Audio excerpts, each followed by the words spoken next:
Bismillahirrahmanirrahim. Assalamualaikum warahmatullahi wabarakatuh. Innal hamdalillah wassalatu wassalamu ala Rasulillah wa ala alihi wa ashabihi wa mawalah. Wala haula wala quwata illa billah, amma ba'd. Alhamdulillah, para pemirsa yang rahmati Allah Subhanahu wa taala. Kita kembali berjumpa dalam kajian silsilah akidah Ahlussunnah wal Jamaah. Pembahasan kita adalah nawaqidul Islam. Pembatal Islam yang 10, sebagaimana yang disampaikan oleh Syekh Muhammad At-Tamimi rahimahullahu ta'ala. Dan kita telah membahas dua pembatal Islam yang pertama. Yang pertama, asyirku fi ibadatillah. Kesyirikan dalam perkara ibadah kepada Allah Subhanahu wa taala, dan kesyirikan secara umum. Yang kedua, man ja'ala bainahu wa bainallahi wasa'il yad'uhum wa yas'aluhum asy-syafa'ah wa yatawakkalu 'alaih. Orang yang menjadikan antara dia dengan Allah perantara, yang kemudian dia berdoa kepada perantara tersebut, meminta syafaat kepada mereka, wa yatawakkalu 'alaihim, dan bertawakal kepada para perantara itu, maka yang demikian adalah kekafiran. Sekarang kita insyaallah masuk pada pembatal yang ketiga, yaitu man lam yukafiril musyrikin aw yashukku fi kufrihim aw sahhaha madhhabahum kafar. Yang ketiga, kata beliau, barang siapa yang tidak mengkafirkan orang musyrik, barang siapa yang tidak mengkafirkan orang kafir, dan atau dia ragu terhadap kesyirikan mereka, terhadap kekafiran mereka, atau mereka membenarkan mazhab, pemikiran, aliran, kekafiran, dan kesyirikan mereka. Para pemirsa yang dirahmati Allah Subhanahu wa taala, ini perkara yang sangat penting untuk kita ketahui pula. Seorang muslim, orang yang telah diajarkan bahwa berangkat dari syahadat dia, asyhadu an la ilaha illallah wa asyhadu anna Muhammad Rasulullah, maka satu-satunya jalan, satu-satunya perkara menjadikan seorang dia muslim apabila dia bertauhid dan dia menjadikan Islam sebagai jalan kehidupan mereka, mereka itulah muslim. Demikian pula yang perlu kita penting catat di sini, yang sangat penting untuk kita catat di sini, bahwa mengkafirkan itu adalah hak Allah Subhanahu wa taala semata-mata.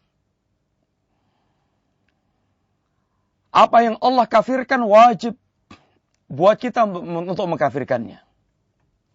Dan apa yang tidak Allah kafirkan, kita tidak boleh mengkafirkan perkara tersebut. Allah Subhanahu wa taala telah mengkafirkan orang-orang kafir dan orang-orang musyrik dari kalangan Yahudi, dari kalangan Nasrani, dan orang-orang musyrik.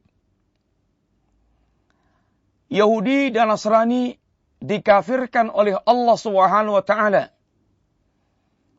karena kekafiran mereka terhadap Allah dan karena kekurangan ajaran mereka terhadap Allah dan karena mereka mengingkari Nabiullah Muhammad sallallahu alaihi wasallam. Demikian pula orang-orang musyrikin, bagaimana mereka menyekutukan Allah Subhanahu wa taala. Sebagaimana di antaranya Allah katakan tentang orang Yahudi dan orang Nasrani.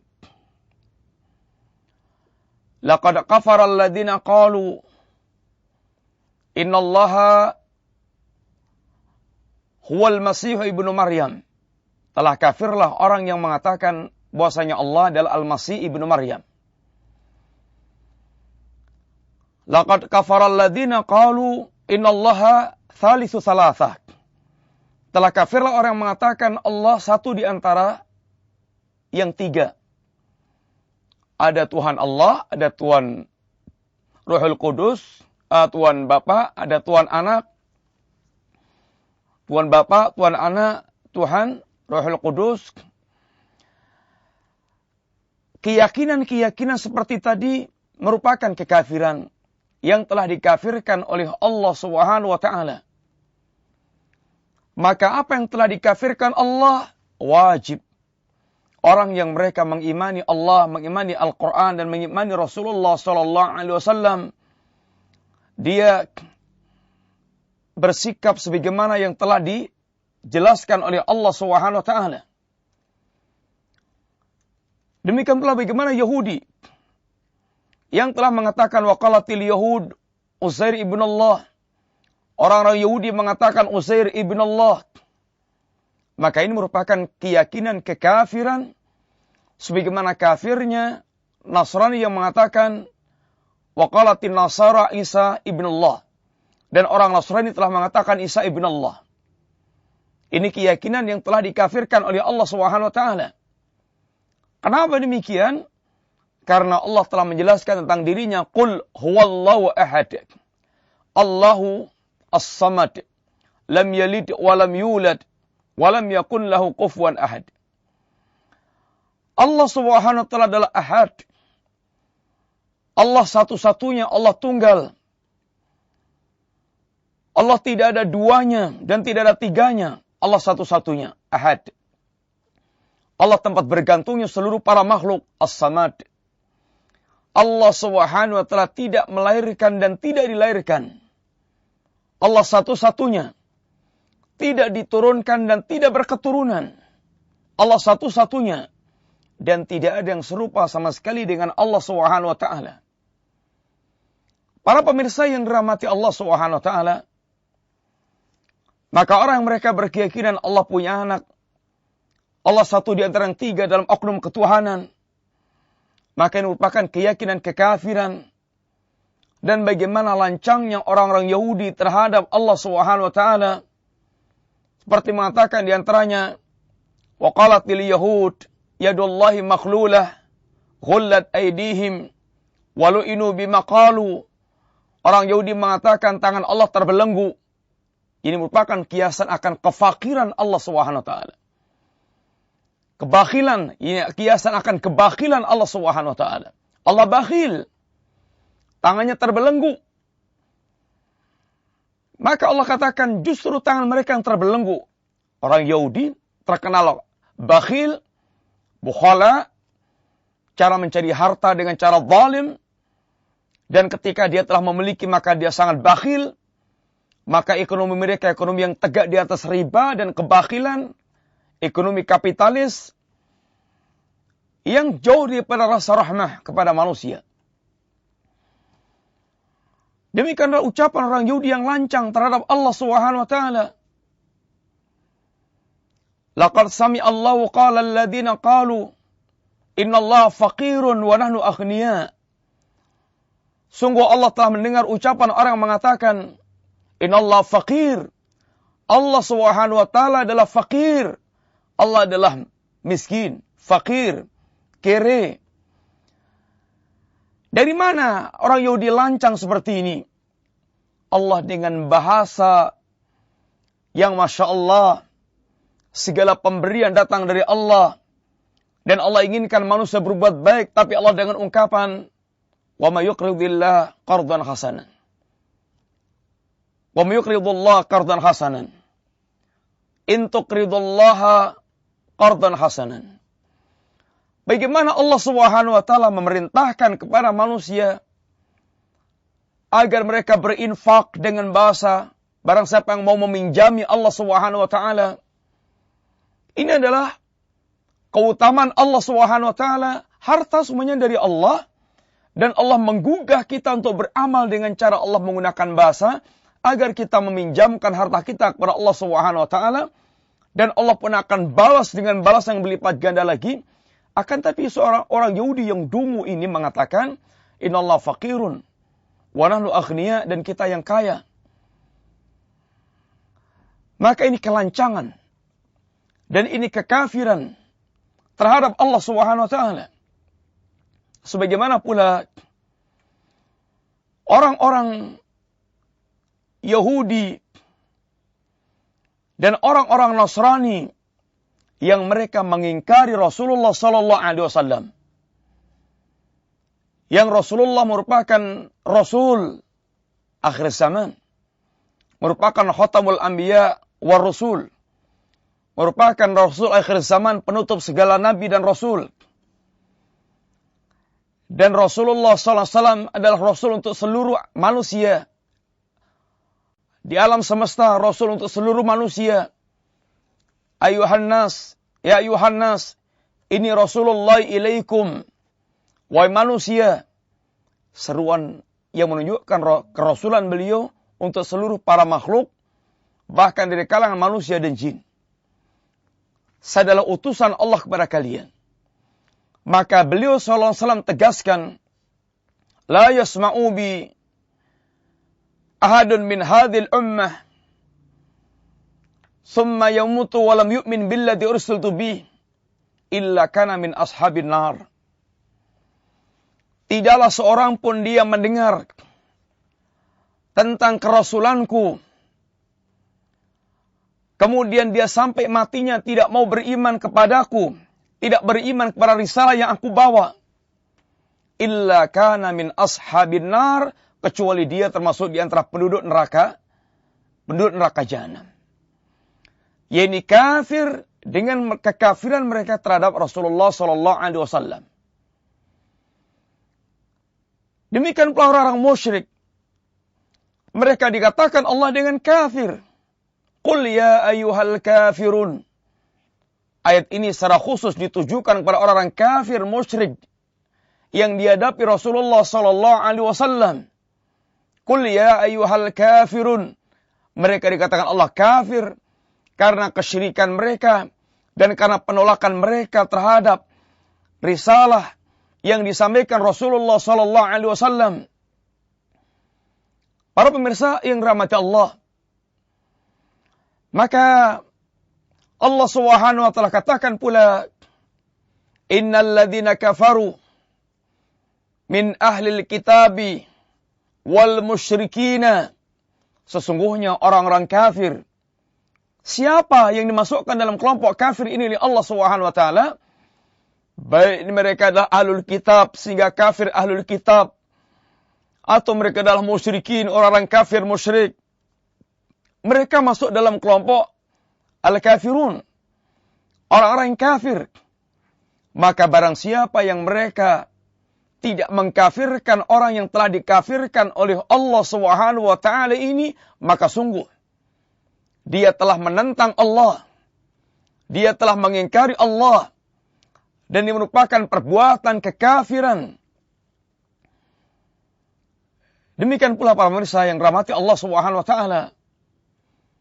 Barang siapa yang mereka au yashukku fi kufrihim, atau mereka ragu terhadap kekafiran mereka, ditanya atau mereka memiliki ungkapan ketika ditanya tentang orang kafir, Yahudi, Nasrani, musyrikin, lalu mereka mengatakan, saya tidak tahu. Saya tidak tahu. Atau dengan terang-terang saya merasa ragu dengan kekafiran mereka, dengan kesyirikan mereka, ragu. Ini tidak ada kepastian mereka untuk menjatuhkan vonis kekafiran terhadap orang yang telah dikafirkan oleh Allah Subhanahu wa taala. Aw sahhaha madhhabahum, atau bahkan mereka membenarkan madhab kekafiran dan madhab kesyirikan mereka, membenarkan pemikiran, akidah, keyakinan, syirik dan kufur mereka. Maka sikap-sikap yang demikian merupakan bentuk pembatal Islam. Karena berarti mereka dengan terang-terangan telah menentang Allah dan menentang Rasulnya Sallallahu Alaihi Wasallam yang telah mengkafirkan mereka dengan kalimat yang jelas dari Allah Subhanahu Wa Taala. Para pemirsa yang dirahmati Allah Subhanahu Wa Taala, tentu sedikit perlu kita ingatkan bahwa ketika kita wajib untuk mengkafirkan orang kafir, dan tidak ada keraguan sedikit pun tentang kekafiran mereka, dan kita tidak pernah membenarkan sedikit pun mazhab kekafiran mereka, maka di sana ada beberapa catatan penting tentang bermuamalah dengan orang kafir. Yang pertama, kita tidak boleh berwala kepada orang kafir, membangun cinta kasih berkaitan dengan agama kekafiran mereka. Adapun kasih sayang secara umum yang berkaitan dengan sifat manusiawi, itu di luar pembicaraan, itu adalah bukan sikap wala. Wala adalah sikap kecintaan, kedekatan, pembelaan, dengan sama sekali tidak mengingkari tentang kekafiran dan kesyirikan mereka, sehingga tidak ada kebencian tentang kekafiran dan kesyirikan mereka, sehingga wajibnya kita untuk memiliki sikap al-adawah wal baghdha, sebagaimana ya kepada kebencian dan permusuhan dan kebencian, sebagaimana sikap yang telah ditunjukkan Nabiullah Ibrahim alaihissalatu wassalam dan juga nabi-nabi yang lainnya. Kemudian yang kedua, kita diperbolehkan bermuamalah duniawi, berbuat baik kepada mereka. Orang-orang yang tidak mengusir kita dari kampung halaman dan tidak memerangi kita karena agama, dengan menyayangi secara umum. Irhamu man fil ardi yarhamkum man fis sama. Sayangilah yang di muka bumi, Allah yang di langit akan menyayangi kalian. Demikian pula Allah tidak melarang kita berbuat baik pada orang kafir yang tidak memerangi dan tidak mengusir dari kampung halaman. La yanhaakumullahu 'anil ladzina lam yuqatilukum fid din wa lam yukhrijukum min diyarikum an tabaruhum wa tuqsitu ilaihim. Allah tidak melarang kalian untuk berbuat baik dan berbuat adil kepada orang-orang kafir yang tidak memerangi kalian karena agama dan tidak mengusir kalian dari kampung-kampung halaman kalian. Kita boleh menerima hadiah mereka dan kita boleh memberikan hadiah kepada mereka. Kita boleh bertransaksi, bermuamalah jual beli, utang piutang, gade-menggade kepada mereka. Bahkan kita boleh memakan sembelihan mereka. Bahkan seorang muslim laki-laki boleh menikahi wanita ahlul kitab. Akan tapi wanita muslimah tidak boleh dia menikah dengan laki-laki ahlul kitab. Dan berbagai macam hukum-hukum muamalah yang telah diajarkan Islam, ini merupakan keyakinan diajarkan oleh Allah SWT. Wajibnya mengkafirkan yang Allah kafirkan. Wajibnya yang memiliki keyakinan tentang kekafiran mereka. Akan tapi muamalah di sana punya hukum tersendiri, sebagaimana pula yang diajarkan oleh Allah SWT. Para pemirsa yang rahmati Allah, itulah pembatal yang ketiga yang setiap kita harus betul-betul waspada dan tidak boleh tergelincir dalam perkara ini. Karena kita berada di zaman syubhat, lebih-lebih munculnya apa yang disebut dengan istilah pluralisme, faham, pengakuan terhadap semua agama, bahkan semua agama dianggap sama dan baik. Ini adalah keyakinan kekafiran seandainya mereka miliki dalam hati.